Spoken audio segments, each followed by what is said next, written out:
जन सुच सुख धामा। वे संत काम क्रोध लोभ मोह मद और मत्सर इन 6 विकारों को जीतने वाले निष्पाप निष्काम निश्चल सर्व त्यागी पवित्र सुख के धाम होते। अमित बोध अनिमित भोगी सत्य सार कवि गोविंद जोगी। सावधान मानद मदहीना धीर धर्म नहीं परम प्रवीणा। गुणागार संसार दुख रहित विगत संदेह। करि मम चरण सरोज प्रिय तिन कहु देह नगे। वे गुणों के घर संसारिक दुखों से रहित और संदेहों से सर्वथा छूटे हुए हैं। उनको मेरे चरण कमलों को छोड़कर न देह प्रिय होती है और ना ही उन्हें घर प्रिय होता है। और श्यावल रामचंद्र की जय। निज गुण श्रवण सुनत सकुचाई पर गुण सुनत अधिक हर साई। सम शीतल नहीं त्यागई नीति सरल स्वभाव सबहि सन प्रीति। वे सदैव सम शीतल होते हैं, न्याय का कभी त्याग नहीं करते, सरल स्वभाव वाले होते हैं, सभी से प्रेम रखने वाले होते हैं। जब तप व्रत धर्म संयम नेमा गुरु गोविंद वे प्रपद प्रेमा।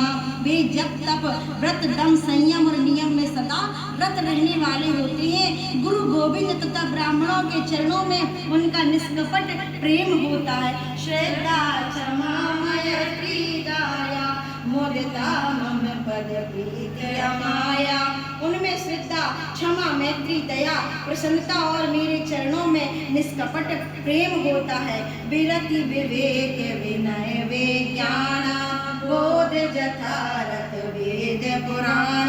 दम्भ मान मद करहि न काऊ भूल न देह कुमारग पाऊ। गावई सुनई सदा मम लीला हेतु रहत परहित रत शीला। राम को प्रणाम कर नारद चले गए। भगवान राम ने नारद को संतों के लक्षण बताए कि ये अगर हो उनके चरित्र में तो हम उनके सदा प्रिय होते हैं। नारद जी वहाँ से चले गए। राम ऋषिमुख पर्वत के पास पहुँचे। वहाँ सुग्रीव मंत्रियों सहित निवास करते थे। दोनों वीरों को आता देख सुग्रीव ने हनुमान को उनको पता लगाने के लिए भेजा। ब्राह्मण के वेश धारण कर हनुमान के पास पहुँचे और परिचय पूछा। प्रभु ने अपना परिचय दिया।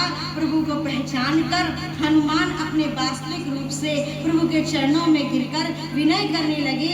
राम ने उन्हें हृदय से लगा कर कहा, हे हनुमान सोनु कपिजिए मानस जनेऊना ते मम प्रिय लक्ष्मण ते दूना।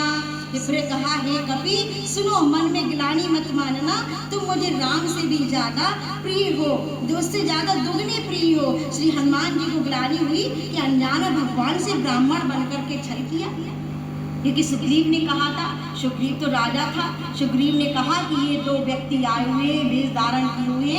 वो तो वैसे भी अपने भाई बाली से छिपता छिपाता घूमता रहता था, फिरता रहता था। लेकिन ऋषिमुख पर्वत एक ऐसा स्थान था कि बाली वहाँ पर जाता नहीं था, क्योंकि बाली को एक श्राप दिया था किसी मुनि ने कि अगर तुम वहाँ जाओगे तो वहाँ पर तुम्हारा अनिष्ट होगा, इसीलिए उस पर्वत पर नहीं जाता था। इसीलिए सुग्रीव ने अपने बाली से अपने भाई से अपनी रक्षा के लिए ऋषिमुख पर्वत पर जाकर वो रहने लगा था। और वहाँ पर हनुमान भी उनका साथ में रहते थे। तो उन्होंने कहा, देखो हनुमान, वैसे तो हमारे भाई कुछ न कुछ करके भेजते ही रहते हैं किसी न किसी को, देखो कहीं उनके कोई तो गुप्तचर नहीं है। तो आप सुग्रीव भगवान हनुमान क्या करते, राजा की आज्ञा थी, उन्हें मानना पड़ा।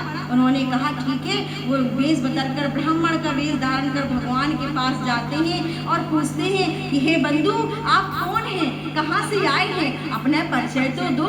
भगवान ने कहा, लक्ष्मण जी ने कहा, हमें सुग्रीव से मिलना है और हमें मित्रता करनी है। तो बोले अपना परिचय तो दो। बोले अच्छा। राम भगवान कहते हैं कि अगर सुग्रीव से नहीं, क्योंकि भगवान तो अंतर्यामी होते हैं, वो तो अपने स्वामी सेवक को तुरंत ही पहचान लेते हैं। उन्होंने अपने सेवक को पहचान लिया और उनसे कहा, हंसी में मुस्कुराकर कहा कि हमें अगर सुग्रीव से नहीं मिलवाना तो उनके सेवक हमें हनुमान से ही मिला दीजिए।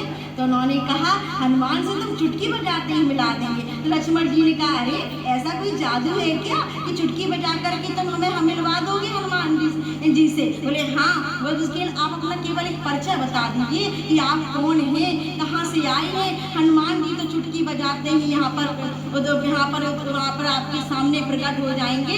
बोले अच्छा। बोले हाँ। भगवान ने कहा, लक्ष्मण जी ने कहा, भगवान तो बस मुस्कुराते रहे, अपने सेवक को देखते रहे, बस केवल उन्होंने बस मुस्कुराकर लक्ष्मण जी ने कहा कि हम अयोध्या के राजा महाराज दशरथ के राजकुमार हैं, मेरा नाम लक्ष्मण है और ये मेरे भाई श्री राम हैं और हम लोग सुग्रीव से मित्रता करने के लिए यहाँ पर आए हैं। जैसे हनुमान ने सुना कि ये तो मेरे स्वामी हैं, ये तो श्री रामचंद्र हैं, उनके नेत्रों में आंसू आ गए। उन्होंने कहा कि अरे हमने अपने भगवान से ऐसे कैसे छल करके, उन्होंने तो इतनी गिलानी हुई उनके मन में। उन्होंने कहा कि हमने अपने भगवान को छल किया, उनके अंदर गिलानी हुई। तो भगवान ने कहा गिलानी मत करो हनुमान, तुम तो हमें लक्ष्मण से अपने ज़्यादा ही दुगनी हमारे प्रिय हो। तो इस तरह से भगवान ने उन्हें सांत्वना दी कि तुमने तो कुछ गलत नहीं किया, तुम्हें तो पता ही नहीं था। जो अनजाने में भूल होती है उसका तो भगवान भी उसका कुछ दोष नहीं लगाते हैं। तो अपने वहाँ पर जब अपने भगवान को देखा उन्होंने तो बस आंसू बहाते रह गए, चरणों में गिर गए, नतमस्तक हो गए। उन्होंने कहा आप भगवान के दर्शन हुए, बस ऐसे ही देखते रह गए। बोलो श्यामल रामचंद्र की जय। हमारी दीदी आपको हनुमान जी का एक यहाँ पर